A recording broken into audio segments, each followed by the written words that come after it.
Good morning बच्चों। I hope आप अपने घरों में अच्छे होंगे, सुरक्षित होंगे। बच्चों, कल मैंने आपके लिए एक इंट्रोडक्शन वीडियो अपलोड की थी जो कि सीबीएसई बोर्ड की कोर फिजिक्स होती है। उसमें एनसीईआरटी की जो 2 बुक होती हैं, तो पहली वाली बुक में जो आपका टॉपिक था इलेक्ट्रोस्टैटिक्स, उसमें मैंने थोड़ा आपको जो है कुछ चीज़ें उसके अंदर क्या क्या हैं वो मैंने आपको बताई थी। और आज का जो मेरा वीडियो होगा वो जो एनसीईआरटी की फर्स्ट बुक है उसमें फर्स्ट यूनिट क्या है और उसके अंदर क्या क्या टॉपिक्स हैं जिनके बारे में आपको स्टडी करना है, वो मैं आज आपके साथ डिस्कस करूंगा। तो आज का जो मेरा वीडियो है उसमें जो फर्स्ट यूनिट है इलेक्ट्रोस्टैटिक्स, और उस इलेक्ट्रोस्टैटिक्स के अंदर जो पहला चैप्टर है इलेक्ट्रिक चार्ज एंड फील्ड, ये है बच्चों पहला चैप्टर। उस पहले चैप्टर में जो फर्स्ट टॉपिक है जिसको मैंने बोर्ड पर आपके लिए नाम दिया है कि आज का जो मेरा लेक्चर होगा that is scope of lecture में हम लोग किन किन चीज़ों पर डिस्कस करेंगे। तो पहला पॉइंट लिखा हो मैंने आपके लिए कॉन्सेप्ट ऑफ चार्ज। चार्ज का कॉन्सेप्ट क्या होता है, किस तरीके से किसी न्यूट्रल एटम ऑफ बॉडी पे चार्ज प्रोड्यूस किया जाता है, जनरेट किया जाता है, उसके बारे में हम लोग डिटेल में डिस्कस करेंगे। उसके बाद सेकंड पॉइंट है प्रोटेक्शन ऑफ चार्ज, कि किसी न्यूट्रल मैटर पे चार्ज क्रिएट करने के लिए कौन रिस्पॉन्सिबल होता है। और तीसरा है आपके पास मेथड ऑफ चार्जिंग, कितने मेथड से आप किसी न्यूट्रल बॉडी पे चार्ज बना के दिखा सकते हैं। तो इन 3 पॉइंटों पर हम लोग आज आपके साथ डिस्कस करेंगे बच्चों डिटेल में। इसलिए जो भी वर्ड मैं बोर्ड पे लिखूंगा या जो भी वर्ड मैं बोलूँगा आप उसको ध्यान से सुनना। इसीलिए अभी आपका जो सिलेबस जो स्टार्टिंग है, रिसेंटली आप लोग 11th पास करके अभी 12th में गए हैं, इसीलिए हर एक चीज़ को, हर एक टॉपिक को, हर एक यूनिट के अंदर जो भी टॉपिक है उनको मैं एक लो स्पीड से आपके साथ शेयर करूँगा। कहीं आप ये बोलें कि साहब धीरे पढ़ा रहे हैं, जानबूझ के मैं आपके साथ जो है बिल्कुल लो स्पीड से जो है हर एक चीज़ को डिटेल में समझाने की कोशिश कर रहा हूँ, ताकि आप अपने नोटबुक में उसको नोट भी कर सकें कि मैंने ये क्या वर्ड बोला, इस वर्ड का क्या मीनिंग है, या मैंने क्या डेफिनेशन बनाई। इस डेफिनेशन को आप सुनो, फिर अपनी नोटबुक पर जो है इजीली नोट कर सकते हो। इसीलिए हर एक चीज़ को मैं बिल्कुल धीरे धीरे जो है आपके साथ डिस्कस करना चाह रहा हूँ। तो जो आपका कॉन्सेप्ट ऑफ चार्ज है बच्चों, इस कॉन्सेप्ट ऑफ चार्ज को बताने से पहले मैं एक चीज़ आपके साथ और डिस्कस करना चाह रहा हूँ।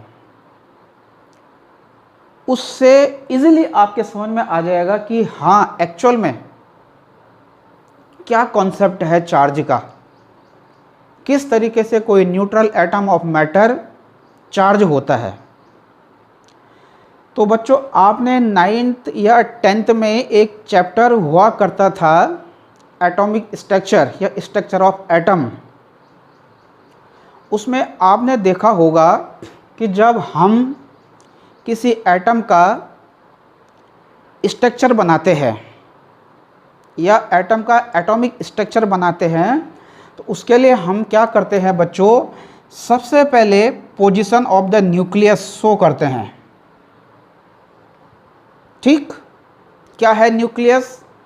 एक छोटा सा पार्टिकल है, ठीक, जिसके अंदर कौन होता है? प्रोटॉन और न्यूट्रॉन। न्यूट्रॉन अपने आप में एक न्यूट्रल पार्टिकल है। न्यूट्रल पार्टिकल मतलब इस पर कोई चार्ज नहीं होता है। रह गया दूसरा कौन? प्रोटॉन। तो इस तरीके से एटम ऑफ मैटर में सबसे पहले एटम के अंदर क्या चीज़ है बच्चों? ये इस तरीके से न्यूक्लियस। तो मैंने ऑन बोर्ड पे आपके लिए पोजीशन ऑफ न्यूक्लियस बना दी, जिसके अंदर मैंने प्रोटॉन और न्यूट्रॉन शो कर दिया। उसके बाद अराउंड 8 इस न्यूक्लियस के चारों ओर इस तरीके से अलग अलग रेडियस के कुछ सर्कुलर ऑर्बिट्स होती हैं। ये सब देखा होगा आपने स्ट्रक्चर ऑफ एटम में। इन्हीं डिफरेंट सर्कुलर ऑर्बिटों को बच्चों हम लोग क्या बोलते हैं फिजिक्स में? यहाँ पर हम इनको बोलते हैं एनर्जी लेवल्स। क्या बोलते हैं? Energy levels. ध्यान से सुनना। अब कोई आपसे बोलेगा कि एनर्जी लेवल क्या होता है, तो क्या रिप्लाई करेंगे आप? Different type of circular orbits around the nucleus of atom is called energy level. ठीक, अब न्यूक्लियस के अराउंड जो ये फर्स्ट एनर्जी लेवल है, जो ये आप देख रहे हैं, इस एनर्जी लेवल को हम लोग डिनोट करते हैं small n is equal to 1 से। इसी एनर्जी लेवल को बच्चों ग्राउंड स्टेट भी बोला जाता है। अभी बताऊंगा कि आप इसको ग्राउंड स्टेट क्यों बोलते हैं। उसके बाद इसके अराउंड जो दूसरी ऑर्बिट है, तीसरी ऑर्बिट है, चौथी ऑर्बिट होगी, इनको बोला जाता है excited state, higher energy level.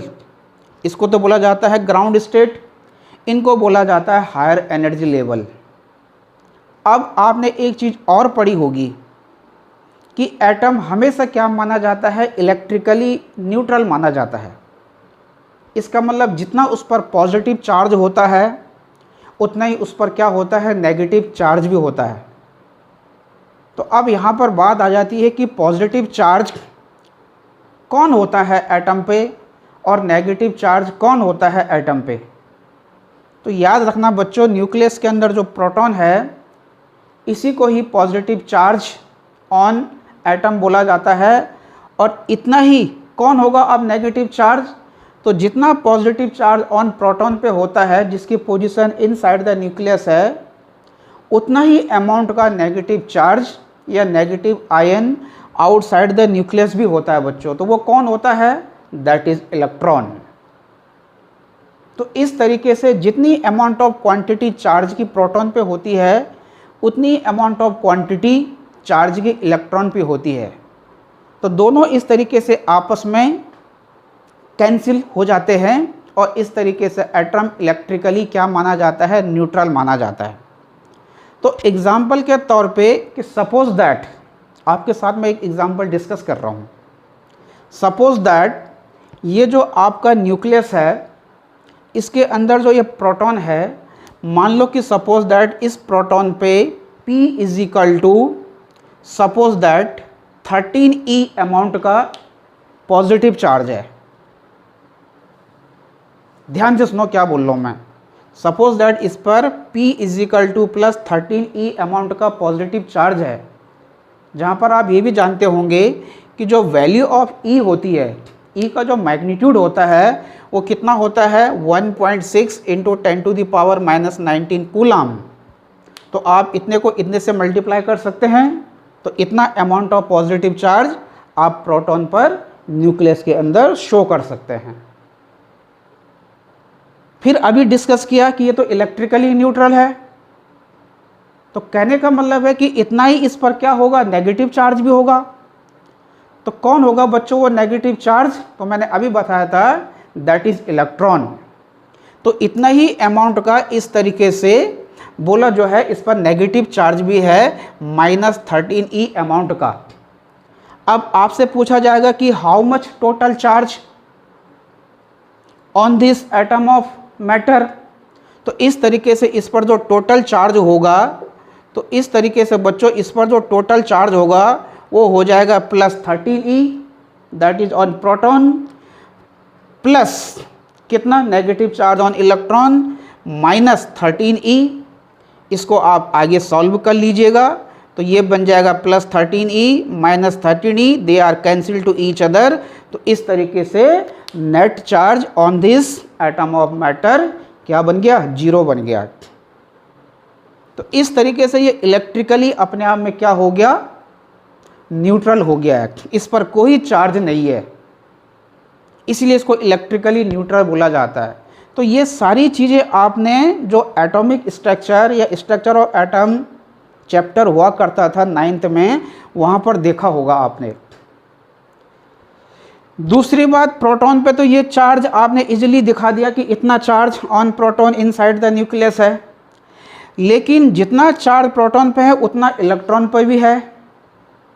तो ये वाला नेगेटिव चार्ज इस वाले एटॉमिक स्ट्रक्चर पर आप कैसे शो करेंगे? तो इसको शो करने के लिए बच्चों याद रखो, आपके पास एक आइडेंटिटी है। वो आइडेंटिटी क्या है, उस आइडेंटिटी को याद रखना। वो आइडेंटिटी है बच्चों आपके पास 2n²। ये एक फॉर्मूला है, जितना अमाउंट का पॉजिटिव चार्ज होगा उतना ही अमाउंट का negative charge around the nucleus of atom of matter पर शो करने के लिए है, जहाँ पर 2 एक न्यूमेरिक कांस्टेंट होता है और उसके साथ जो ये n² आप देख रहे हैं ये एक पॉजिटिव इंटीजर है, जिसको हम लोग प्रिंसिपल क्वांटम नंबर बोलते हैं बच्चों। जिस हिसाब से आपको n ion around the nucleus show करना है, उस हिसाब से इस ब्रैकेट में जो मैं इसकी वैल्यू लिख रहा हूँ, वहाँ से आप इसकी वैल्यू लेकर इस फॉर्मूले में रखकर उतना n ion around the nucleus आप लोग शो कर सकते हैं। तो इसकी जो वैल्यू है 1 2 3 4 शो ऑन, ये इसकी वैल्यू, आगे भी इसकी ये वैल्यू हो सकती है। तो मैंने अभी आपको बताया एग्जाम्पल के तौर पे कि कितना अमाउंट ऑफ इस पर पॉजिटिव चार्ज है, दैट इज +13e अमाउंट का पॉजिटिव चार्ज है, that is a proton inside the nucleus. तो इतना ही अमाउंट का नेगेटिव चार्ज भी है, कौन, इलेक्ट्रॉन। तो कैसे शो करोगे उस नेगेटिव चार्ज को इलेक्ट्रॉन की फॉर्म में? तो उसको शो करने के लिए हम लोग सपोज दैट पहली बार इस प्रिंसिपल क्वांटम नंबर की वैल्यू कितनी ले रहे हैं, 1। तो जब इस प्रिंसिपल क्वांटम नंबर की वैल्यू आप 1 लेंगे और इस आइडेंटिटी में रख देंगे, जो मैंने बोर्ड पे लिखा हुआ है, दैट इज 2n²। तो जब आप इसमें रखेंगे तो 2 × 2 1 × 2 × 1 का स्क्वायर 1, तो इक्वस टू कितना बन गया बच्चों, 2 बन गया। तो कहने का मतलब है कि न्यूक्लियस के अराउंड जो फर्स्ट ऑर्बिट है, जो फर्स्ट एनर्जी लेवल है, जिसको हम लोग ग्राउंड स्टेट भी बोलते हैं, तो उसमें कितने इलेक्ट्रॉन हो गए, इस तरीके से 2 इलेक्ट्रॉन हो गए बच्चों। ये 2 आयन भी बोल सकते हैं आप इसको, ये 2 आयन या 2 इलेक्ट्रॉन आपने शो कर दिया। आपको फिल कितना करना है, कितना नेगेटिव चार्ज आपको शो करना है, बाय 13e अमाउंट का।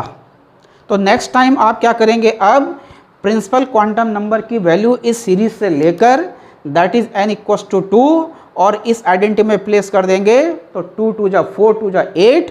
तो नेक्स्ट ऑर्बिट में कितने इलेक्ट्रॉन्स हो जाएंगे, अगले ऑर्बिट में हो जाएंगे बच्चों आपके 8 इलेक्ट्रॉन। तो नेक्स्ट ऑर्बिट में ये आपके 8 इलेक्ट्रॉन हो गए। तो ये हो गया बच्चों आपका 1, ये हो गया बच्चों आपका 2, ये हो गया बच्चों आपका 3, ये हो गया बच्चों आपका 4, ये आपका 5, ये बच्चों आपका 6, ये हो गया आपका 7 और ये हो गया बच्चों आपका 8। तो इन दोनों को ऐड कर लो, कितना अमाउंट ऑफ नेगेटिव चार्ज आपने शो कर दिया, by 10 amount of negative charge आपने शो कर दिया। लेकिन आपको फिल कितना करना है, 13e अमाउंट का एनायन शो करना है। Now what will you do, क्या करेंगे अब अगर आप प्रिंसिपल क्वांटम नंबर की वैल्यू कितनी लेते हैं, 3 लेते हैं, तो तब इस आइडेंटिटी के थ्रू नेक्स्ट ऑर्बिट में कितने आयन हो जाएंगे, 3 3 जा 9 2 जा 18 हो जाएंगे। और 18 में आप 10 ऐड कर दीजिए, कितना बन गया 28। जबकि आपको तो केवल 13 अमाउंट का ही जो है आपको जो है क्या करना है, फिल करना है। उसमें से 10 ऑलरेडी आप लोग फिल कर चुके हैं। तो कहने का मतलब है कि आपका 3E अमाउंट का और नेगेटिव चार्ज आपको फिल करना है। तो इसको आप कैसे फिल करेंगे, जो ये रिमेनिंग आयन बन गया 3E अमाउंट का, तो इसको फिल करने के लिए बच्चों आप लोग without taking of principal quantum number अपने आप इस एन आयन को नेक्स्ट ऑर्बिट में इस तरीके से हम लोग फिल कर देते हैं बच्चों, ये इस तरीके से ये। तो जिस ऑर्बिट में ये रिमेनिंग आयन फिल किए जाते हैं without taking of principal quantum number, उसी एनर्जी लेवल को around the nucleus of atom of matter क्या बोला जाता है, वैलेंसी आउटर मोस्ट ऑर्बिट बोला जाता है। क्या बोला जाता है, आउटर मोस्ट ऑर्बिट। और उस आउटर मोस्ट ऑर्बिट में ये जो आपने आयन शो किए, इन्हीं को बोला जाता है वैलेंसी आयन, वैलेंसी इलेक्ट्रॉन। और यही वैलेंसी इलेक्ट्रॉन बच्चों याद रखना, किसी भी न्यूट्रल एटम को चार्ज बनाने के लिए क्या होते हैं, रिस्पॉन्सिबल होते हैं। इस चीज़ को याद रखना, वो मैं आगे आपके साथ डिस्कस करूंगा कि किस तरीके से सबसे पहले ये वैलेंसी इलेक्ट्रॉन या वैलेंसी आयन अपने ऑर्बिट से इजेक्ट होता है, क्या रीजन है उसके पीछे, ऐसी क्या प्रोसेस है, ऐसा क्या करना पड़ेगा आपको कि सबसे पहले ये वाला वैलेंसी इलेक्ट्रॉन अपनी ऑर्बिट से इजीली इजेक्ट हो जाएगा। इस तरीके से बच्चों जिस ऑर्बिट में around the nucleus in remaining आयनों को शो किया जाता है, उसी ऑर्बिट को बच्चों ध्यान रखना, उसी ऑर्बिट को आउटर मोस्ट ऑर्बिट बोला जाता है। और उस आउटर मोस्ट ऑर्बिट में जो आपके इलेक्ट्रॉन्स होते हैं, उन्हीं को ही वैलेंस इलेक्ट्रॉन बोला जाता है या वैलेंस आयन बोला जाता है। तो कहने का मतलब है कि जितना अमाउंट का इस पर पॉजिटिव चार्ज था +13E, उतना ही अमाउंट का आपने नेगेटिव चार्ज भी शो कर दिया बाय 13E अमाउंट का, दैट इज इलेक्ट्रॉन।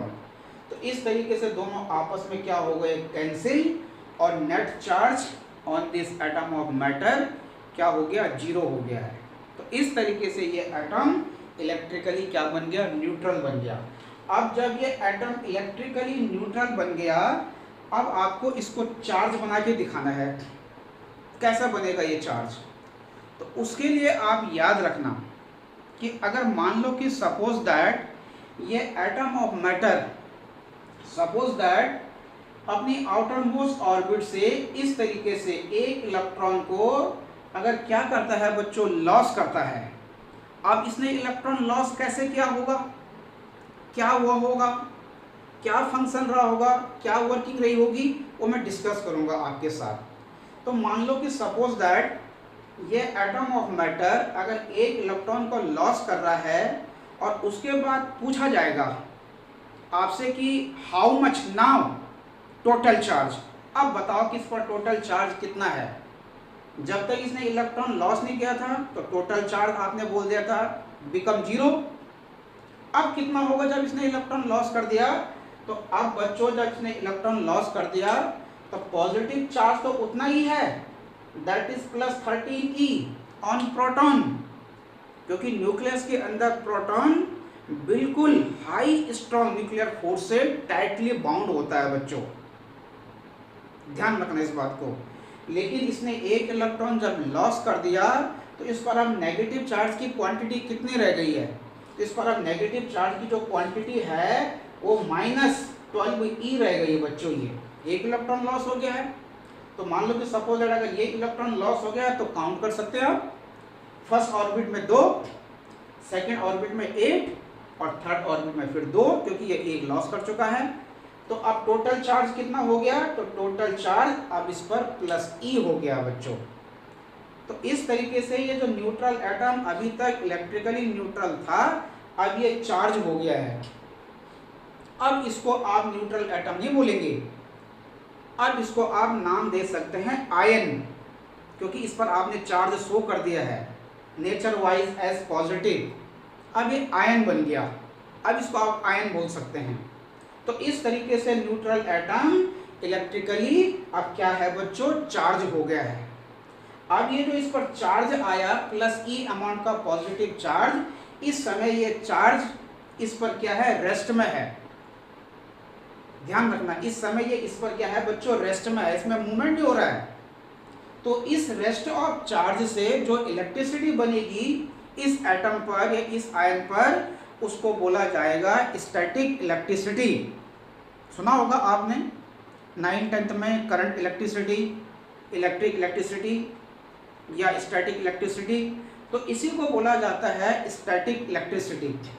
लेकिन जब यही वाला आयन, यही वाला चार्ज मोशन में आ जाएगा तो तब क्या बनाएगा ये, तब ये बनाने लग जाएगा करंट इलेक्ट्रिसिटी।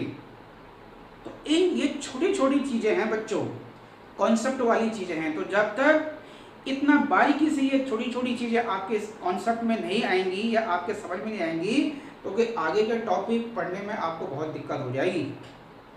तो इसीलिए मैं आपसे बोल रहा था कि हर एक चीज़ मैं डिटेल में डिस्कस कर रहा हूँ आपके साथ। इसी तरीके से अभी तो आपने इसको पॉजिटिव वाइज चार्ज बना के दिखा दिया बच्चों। अब जब आपने इसको पॉजिटिव चार्ज वाइज चार्ज बना के दिखाया, तो अब आप देख रहे हैं कि इससे इलेक्ट्रॉन लॉस हो रहा है। तो इलेक्ट्रॉन का लॉस होने को बोला जाता है डिफिशियंसी ऑफ इलेक्ट्रॉन। ध्यान रखना, क्या बोला जाता है, डिफिशियंसी ऑफ इलेक्ट्रॉन। तो एटम पर डिफिशियंसी ऑफ इलेक्ट्रॉन होने से याद रखना बच्चों, वो हमेशा क्या होता है, पॉजिटिव वाइज चार्ज होने लग जाता है। इसी तरीके से अब आपने इसको नेगेटिव वाइज चार्ज करना है। तो मान लो कि सपोज दैट यही वाला न्यूट्रल एटम जो इस समय आपने इसको न्यूट्रल बना के दिखाया, अब मान लो कि सपोज दैट ये अब एक इलेक्ट्रॉन बोला जो है लॉस करने के बजाय इलेक्ट्रॉन गेन कर रहा है। अब ये इलेक्ट्रॉन गेन कैसे कर रहा होगा, उसके पीछे भी कॉन्सेप्ट है, उसके पीछे भी लॉजिक है, वो सब मैं आपको बताऊंगा कि किस तरीके से कोई atom of matter electron loss करता है, या किस तरीके से, किस फंक्शन के थ्रू, किस वर्किंग से, कौन से कॉन्सेप्ट से कोई atom of matter electron gain करता है बच्चों, ये मैं सब आपको समझाऊंगा। अब मान लो कि सपोज दैट इस समय ये एटम ऑफ मैटर एक इलेक्ट्रॉन सपोज दैट क्या कर रहा है, गेन कर रहा है। तो जब ये इलेक्ट्रॉन गेन कर रहा होगा तो उससे क्या हो रहा होगा, अब इसमें एक्सिस ऑफ इलेक्ट्रॉन की क्वांटिटी, एक्सिस ऑफ इलेक्ट्रॉन की क्वांटिटी अब क्या है, बढ़ रही है। तो जब अब ये बढ़ रही है एन आयन की क्वांटिटी, अब आपसे पूछा जाएगा कि अब आप इस पर बताइए कि अब कितना हुआ इस पर नेट चार्ज। तो अब बच्चों जो इस पर नेट चार्ज हो जाएगा, प्रोटॉन पे तो ऑलरेडी है ही +13e अमाउंट का, that is inside the nucleus, और उतना ही अमाउंट का, लेकिन आपको पता है कि अब ये इलेक्ट्रॉन लॉस करने के बजाय इलेक्ट्रॉन गेन कर रहा है। तो अब एन आयन कितना हो गया, 13e अमाउंट का पहले था, और एक और आयन इसने गेन कर लिया। तो हाउ मच दिया क्वांटिटी, नाउ 14। अब इनकी अमाउंट ऑफ क्वांटिटी कितनी हो गई है, 14 हो गई है, -14e अमाउंट हो गई है। तो टोटल चार्ज कितना हो गया, तो इस पर बच्चों अब टोटल चार्ज -e अमाउंट का हो गया है। तो कहने का मतलब है कि इस पर अब एक्सिस ऑफ इलेक्ट्रॉन की क्वांटिटी इंक्रीज हो गई है। तो जब किसी एटम ऑफ मैटर पे इलेक्ट्रॉन, एक्सिस ऑफ इलेक्ट्रॉन की अमाउंट ऑफ क्वांटिटी बोला जो है इंक्रीज होने लग जाती है, तो वो न्यूट्रल एटम एक बार फिर दोबारा चार्ज हो जाता है। लेकिन किस तरीके से, नेचर वाइज अब ये नेगेटिव वाइज क्या हो गया बच्चों, चार्ज हो गया है। तो इस तरीके से ये आपका न्यूट्रल एटम जो है क्या बन जाता है, चार्ज बन जाता है, कभी पॉजिटिव वाइज कभी नेगेटिव वाइज। तो इस पर जो ये आपने चार्ज दिखाया, कभी +e अमाउंट से पॉजिटिव वाइज, कभी -e अमाउंट से नेगेटिव वाइज, तो ये चार्ज इस समय जो है इस न्यूट्रल एटम पर रेस्ट पोजीशन में है, इसलिए इस चार्ज को स्टैटिक चार्ज बोला जाता है। और इस स्टैटिक चार्ज के द्वारा जो इलेक्ट्रिसिटी इस मैटर ऑफ एटम पे या सिंपल बॉडी पे बोला जो है प्रोड्यूस हो रही है, उसको बोला जाता है स्टैटिक इलेक्ट्रिसिटी।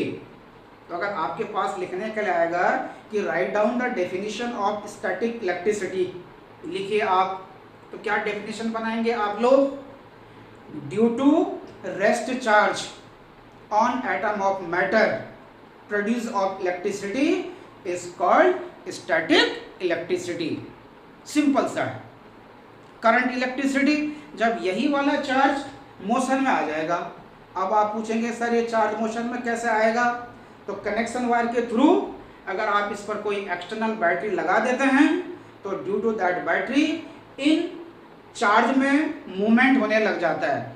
ये चार्ज एक प्लेस से लेकर दूसरे प्लेस तक अंडर इन्फ्लुएंस ऑफ बैटरी से डिस्टर्ब होने लग जाते हैं। तो आपको पता है कि जब चार्ज डिस्टर्ब होने लग जाता है, आई मीन टू से मोशन में आने लग जाता है, तो तब उससे जो इलेक्ट्रिसिटी जनरेट होती है उसको बोला जाता है बच्चों करंट इलेक्ट्रिसिटी। तो इस तरीके से मैंने आज आपको बेसिक साइंस का बेसिक कॉन्सेप्ट समझाया मैंने आपको कि किस तरीके से किसी एटम ऑफ मैटर का न्यूट्रल एटम अपने आप में चार्ज होता है। तो कहने का मतलब है due to deficiency of electron और due to excess of electron से याद रखना बच्चों हर एक एटम ऑफ मैटर बोला क्या है चार्ज हो जाता है। तो कहने का मतलब है कि जो प्रोडक्शन ऑफ चार्ज है तो कौन है रिस्पॉन्सिबल इस एटम को चार्ज करने के लिए, तो याद रखना ये जो वैलेंसी इलेक्ट्रॉन होते हैं आउटर मोस्ट ऑर्बिट में जिसको वैलेंसी सेल भी बोलते हैं, यही आयन जो है न्यूट्रल एटम को चार्ज बनाने के लिए रिस्पॉन्सिबल होते हैं बच्चों। अब मैं आपके साथ आगे डिस्कस करूंगा कि किस तरीके से ये वाला न्यूट्रल एटम इलेक्ट्रॉन लॉस कर रहा था और किस तरीके से ये न्यूट्रल एटम इलेक्ट्रॉनों को गेन कर रहा था। ऐसा क्या फंक्शन हुआ होगा, ऐसा क्या वर्किंग हुई होगी, ऐसे क्या प्रोसेस हुई होगी कि कभी इलेक्ट्रॉन ने कभी इन एटम ने इलेक्ट्रॉन क्या कर दिए लॉस कर दिए और कभी इलेक्ट्रॉन गेन कर दिए। वो चीज़ मैं आपके साथ अब डिस्कस करूंगा बच्चों। Thank you very much.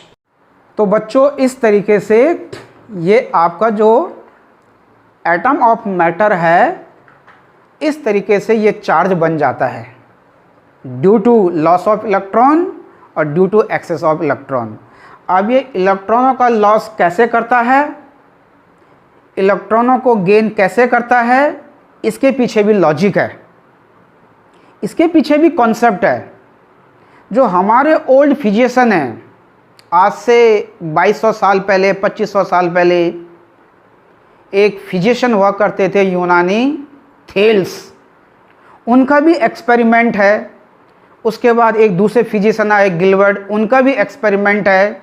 या नाउअडेज आजकल की जो आपकी जो लाइफ स्टाइल है उसमें आप देखते होंगे कि इलेक्ट्रिक फ़ैन हो गया, रेफ्रिजरेटर हो गया, बल्ब हो गए, ट्यूबलाइट हो गए, इन सब का हमारे दैनिक जीवन में बहुत ज़्यादा इम्पोर्टेंस है। लेकिन इनकी जो इम्पोर्टेंस हमारी लाइफ से है रिलेटेड है वो किसके पीछे है, वो सब चार्ज के पीछे है। तो कहने का मतलब है कि चार्ज एक तरीके से हमारे लिए एक फैमिली का मेंबर है। अगर वो फैमिली मेंबर नहीं होगा तो ये जो मॉडर्न लाइफ में हम लोग जी रहे हैं ये बिल्कुल डार्क हो जाएगी बच्चों, इस चीज़ को ध्यान रखना। तो ये इस तरीके से एटम ये कभी पॉजिटिव वाइज कभी नेगेटिव वाइज कैसे बना वो मैंने डीपली आज आपके साथ इस कॉन्सेप्ट ऑफ चार्ज में, ये प्रोडक्शन ऑफ चार्ज में आपके साथ डिस्कस कर लिया है। अब ये लॉस कैसे कर रहा है, गेन कैसे कर रहा है बच्चों, ये मैं आपको अगली नेक्स्ट वीडियो में एक बार फिर डिटेल के साथ डिस्कस करूंगा बच्चों कि कैसे ये पॉजिटिव वाइज चार्ज हुआ, कैसे ये नेगेटिव वाइज चार्ज हुआ। इन सारी चीज़ों को समझाने के लिए कुछ एक्सपेरिमेंट के थ्रू मैं आपको बताऊंगा कि क्या लॉजिक होता है, क्या कॉन्सेप्ट होता है इनके पीछे। तो आज के लिए बच्चों मेरा ये वीडियो था। आई होप आप लोगों को पसंद आया होगा।